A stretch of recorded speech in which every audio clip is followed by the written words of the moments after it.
Let's take a look at some of the features available to us while we're editing our text in our Violet Builder 7 project. To start with, let's select Edit Preferences. And in the General tab under Text Editing, let's choose a method as our baseline text editing preference.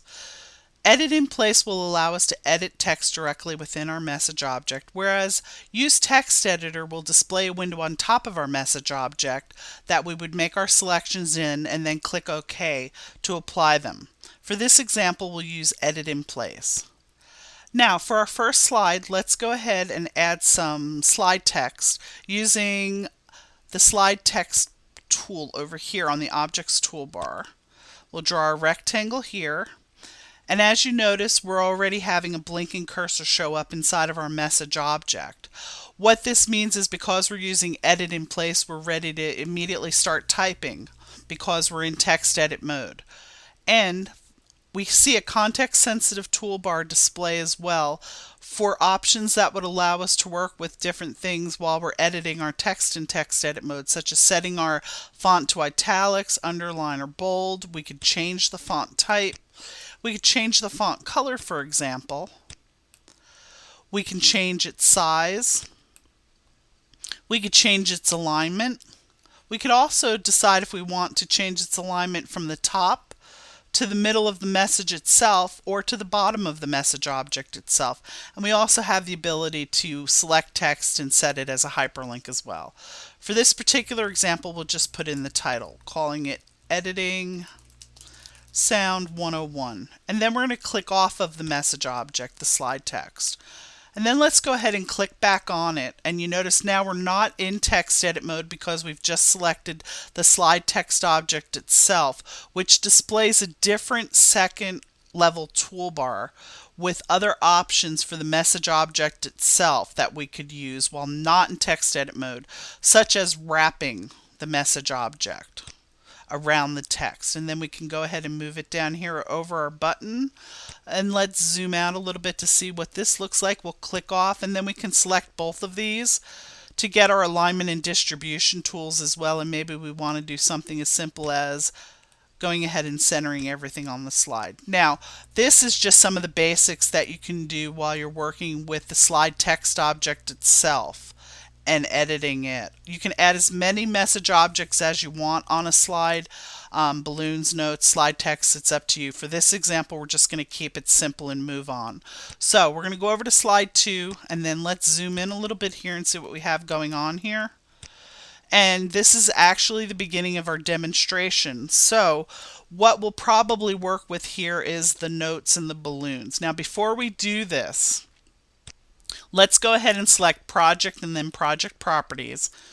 And then we're going to go ahead and select the timing section and see what some of these selections might do to us while we're working with our notes and balloons. For example, minimum message duration. This will have a baseline level set for the minimum amount of time any of your notes or balloons can be displayed, no matter how much text they have in them. So I'm going to go ahead and set that for 2.5 seconds.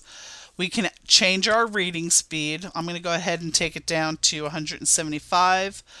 And then I'm going to go ahead and the introductory delay right now, this is the amount of time that the first note or balloon will be delayed when it's added to the slide. Right now it's a second. We'll go ahead and take that down to a half a second. And then I'm going to actually maintain timing links. What this is these will link certain objects such as notes and balloons and the cursor path along the timeline so that when you make any changes to any of the objects, if any others are linked to them, they will update accordingly along when they display along the timeline. So we'll keep that selected and click OK. Now let's see how this affects us. First, we're going to go ahead and insert the note. And again, since we're going ahead and we're editing in place as our baseline method for text editing, we're automatically in text editing mode. So let's type in some text.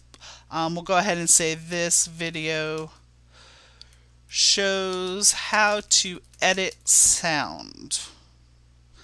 And let's say we'll do that and then click off. Now I purposely made some typos because I want to show you something here. I'm going to move the note up over here. Now I have the note itself just selected. And I'm going to right click and I'm actually going to swap out the method I'm using for text editing. So that's the versatility of VLOOP Builder 7.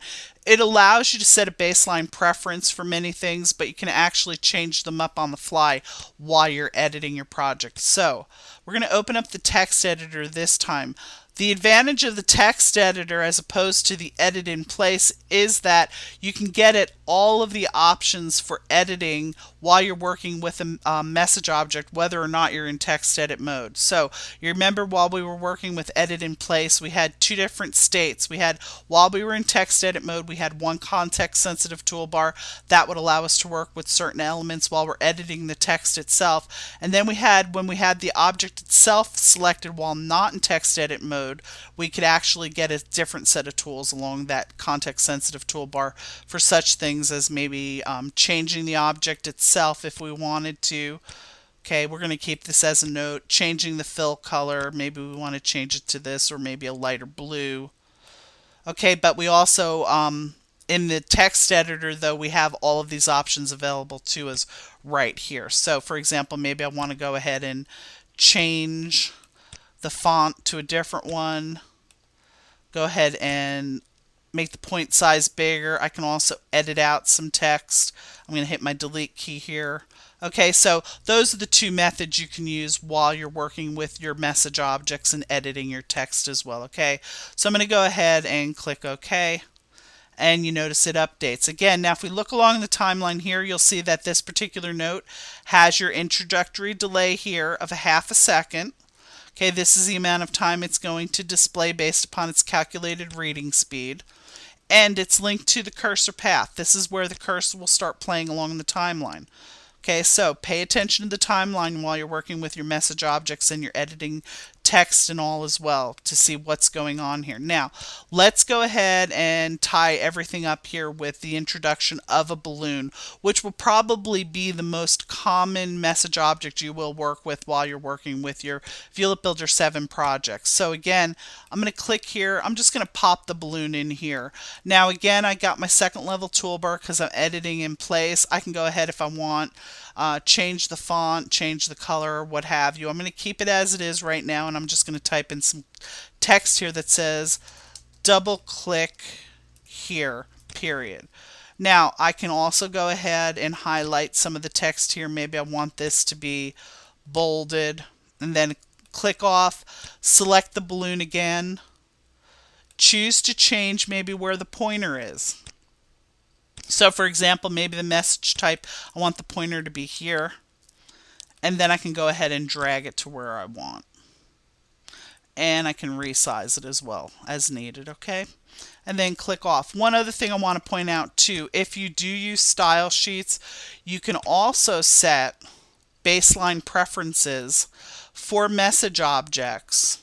That can also be edited on the fly while you're working with your project in the style sheets as well. Here, as you can see, for the balloon we could have set up the message type and all, the fill color, the font properties as well. And again, you see these are the similar options we saw while we were in the text editor as well as while we were looking at the context sensitive toolbars.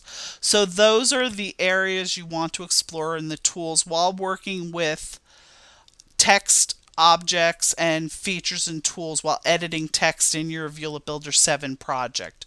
If you have any questions on this topic or any others while working with Qarbon's products, please visit us online at qarbon.com.